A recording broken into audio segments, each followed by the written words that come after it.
বিসমিল্লাহির রহমানির রহিম। আসসালামু আলাইকুম। আজ 21 ডিসেম্বর 2024। এই 2024-এর শেষ লগ্নে এসে আমি আজকে আমার মাছ চাষী বন্ধুদের জন্য দুটো গুরুত্বপূর্ণ বার্তা বা নিউজ নিয়ে এসেছি। একটা হলো যথেষ্ট ভালো সংবাদ, আর একটা হলো যথেষ্ট দুঃসংবাদ। 2025 সালটা মাছ চাষীদের জন্য একটা ভয়াবহ বিপর্যয় অপেক্ষমান। তো যদি আমরা এখনই সতর্ক না হই বা সতর্কতামূলক ব্যবস্থা আমরা এখনই গ্রহণ না করি, তাহলে 2025 বিশেষ করে জানুয়ারি, ফেব্রুয়ারি, মার্চ এই সময়টায় একটা মহা বিপদ আমাদের জন্য অপেক্ষমান রয়েছে। তো এই সতর্কতামূলক পোস্ট, এই সতর্কতামূলক বক্তব্যটা দেওয়ার জন্যই আজকে আমি আপনাদের সামনে উপস্থিত হয়েছি। তো এখানে দুটো বার্তা যে রয়েছে, একটা হলো ভালো সংবাদ আর একটা হলো খারাপ সংবাদ।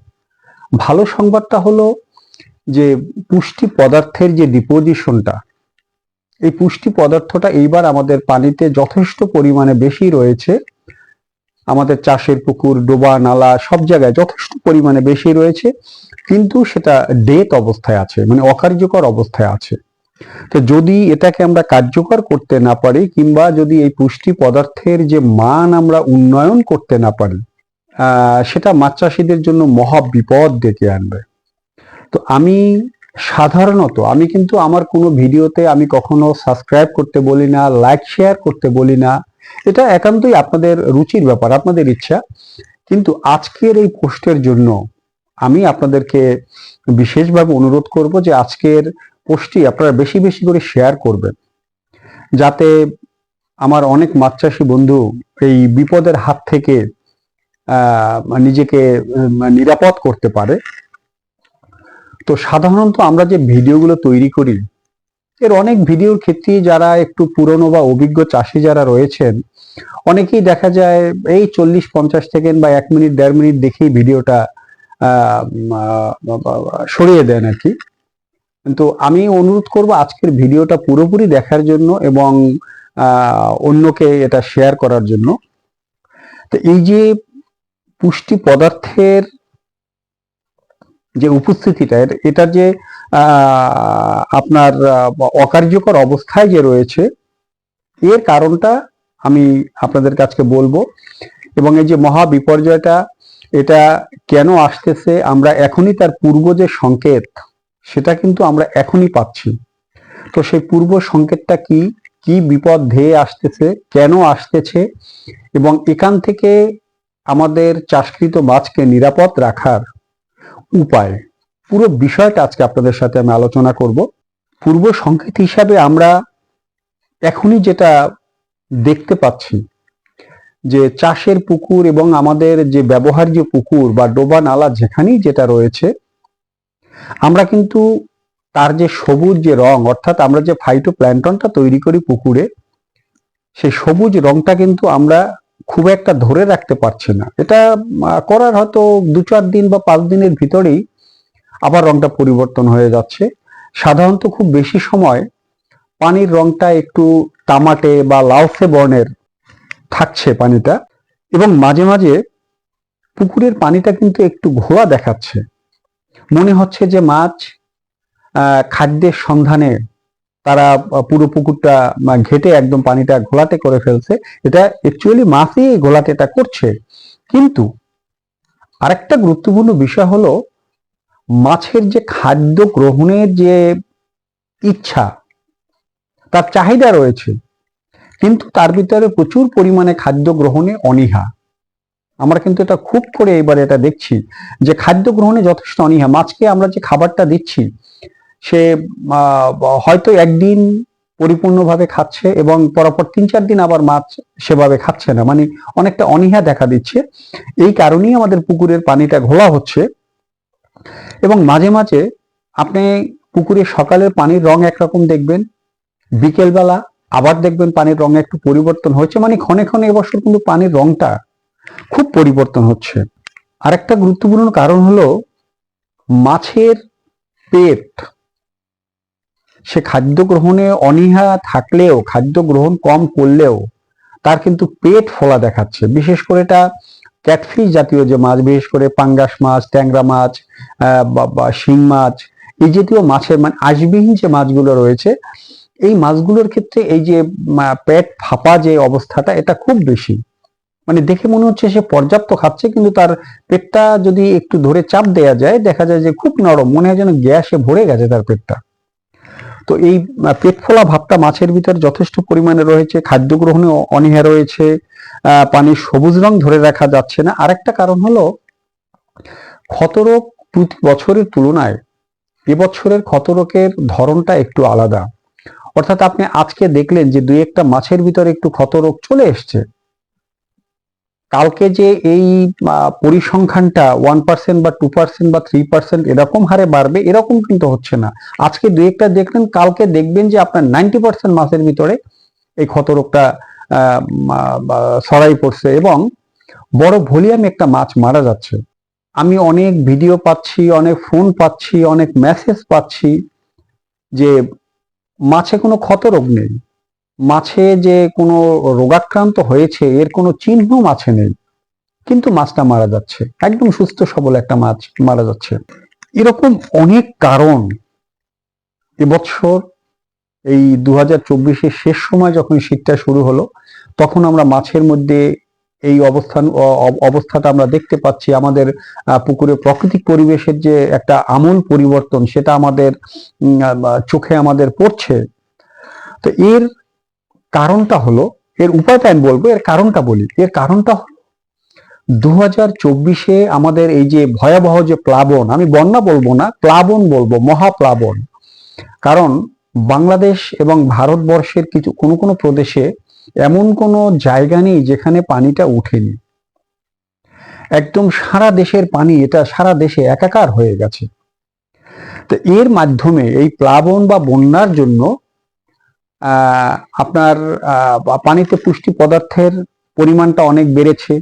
কারণ মাটিতে বিভিন্ন জায়গায় যে ডিপোজিট অবস্থায় পুষ্টি পদার্থটা ছিল, সেটা সব জায়গা একাকার হয়ে গেছে, সব পানিতে এটা মিশে গেছে। কিন্তু এখানে আমরা মাছ চাষিরা আমাদের মাছ সুরক্ষার জন্য লক্ষ লক্ষ বা কোটি কোটি টাকার মাছ সুরক্ষার জন্য যে আমরা কারণে অকারণে বিভিন্ন প্রতি মাসে জীবাণুনাশক এবং বিভিন্ন অ্যান্টিবায়োটিক আমরা যে ব্যবহার করে থাকি, এই একটা মেডিসিন তৈরি করতে এখানে অসংখ্য পরিমাণে ভারী ধাতু, বিষাক্ত ধাতু ব্যবহার করা হয়, যেটা কখনোই নষ্ট হয় না। এটা পানিতে বিদ্যমান থাকে, এটা কোনো কেমিক্যাল বা মেডিসিনকে নষ্ট করা যায় না, এবং এটা আবার আমাদের মাছের দেহের ভিতর চলে আসে, সেখান থেকে চলে আসে মানব দেহে। খুব বিষাক্ত এই ভারী ধাতুগুলো। এবং আমরা যে বিভিন্ন ফসলি জমিতে, আমাদের সবজি খেতে বা সবজি চাষ করার ক্ষেত্রে মাটিতে আমরা যে বিভিন্ন ধরনের রাসায়নিক এবং বিষাক্ত কেমিক্যাল ব্যবহার করছি, তো এর যে ভারী ধাতুগুলো রয়েছে, এবং আমি গত 3-4 বছর ধরে দেখছি আমাদের এই দক্ষিণ অঞ্চলে এটা প্রচুর পরিমাণে হচ্ছে, যে নদীর পানিতে বিষ দিয়ে সেখান থেকে চিংড়ি মাছ ধরা হচ্ছে। কিছু কিছু মাছ ধরছে এবং অসংখ্য পরিমাণে মাছ মরে যাচ্ছে। তো এই বিষক্রিয়াটা কিন্তু থেকে যাচ্ছে, এর যে ভারী ধাতুটা সেটা থেকে যাচ্ছে। তো এই সব কিছু মিলিয়ে, মানে নদীর পানিতে বিষ দেয়া, আমাদের ফসলি জমিতে রাসায়নিক সব বিষ প্রয়োগ করা, আমাদের চাষের পুকুরে আমরা যে বিভিন্ন বিষ প্রয়োগ করি, জীবাণুনাশক অ্যান্টিবায়োটিক প্রয়োগ করি, তো এই যে আমরা সুরক্ষার জন্য যেটা করছি, এটা দিয়ে আমরা সাময়িক সুরক্ষা পাচ্ছি, কিন্তু আমাদের ভবিষ্যৎকে আমরা অরক্ষিত করে ফেলছি। খুব বেশি পরিমাণে আমরা এটাকে অরক্ষিত করছি আরো।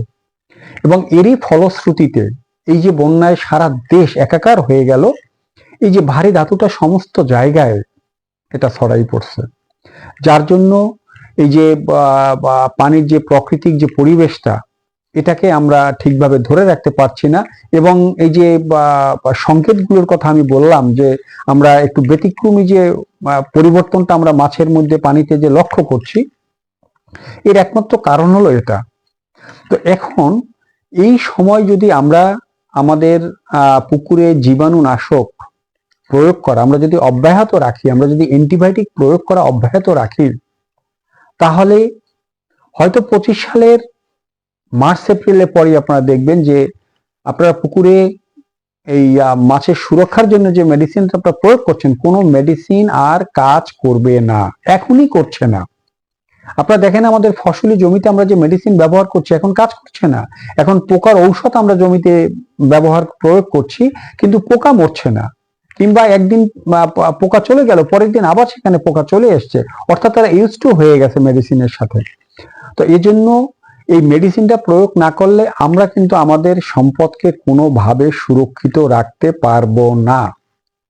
এজন্য আমি আমার চাষি বন্ধুদেরকে বিশেষভাবে অনুরোধ করব যে আপনারা জীবাণুনাশক সহ বিভিন্ন অ্যান্টিবায়োটিক বা রাসায়নিক যেটা আমরা পুকুরে ব্যবহার করি এটা প্রয়োগ করা প্রথমেই এটা বন্ধ করতে হবে। আমাদের প্রাকৃতিক উপায় আমরা যেসব উপাদান দিয়ে আমাদের চাষকৃত মাছকে আমরা সুরক্ষিত করতে পারি বা রক্ষা করতে পারি, সেই পদক্ষেপটা আমাদের নিতে হবে।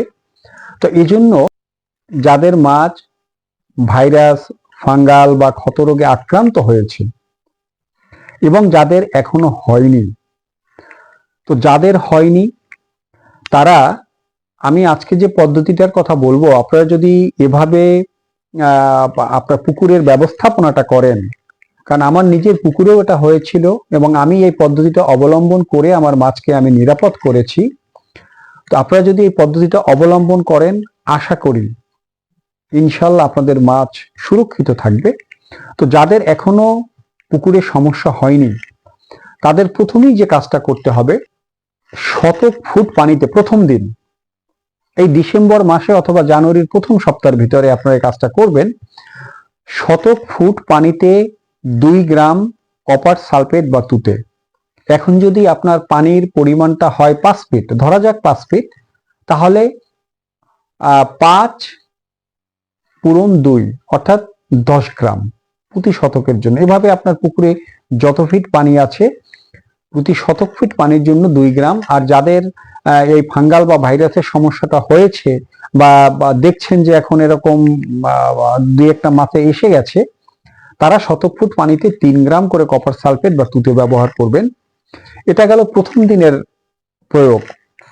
দ্বিতীয় দিনে আপনাকে করতে হবে 5 থেকে 6 ফিট পানির জন্য 300 গ্রাম, আর যদি 5 ফিটের বেশি হয় তাহলে আপনি 500 গ্রাম লবণ ব্যবহার করবেন। এখানে চাইলে একটু বেশিও ব্যবহার করতে পারেন, কারণ তাতে কোনো সমস্যা নেই।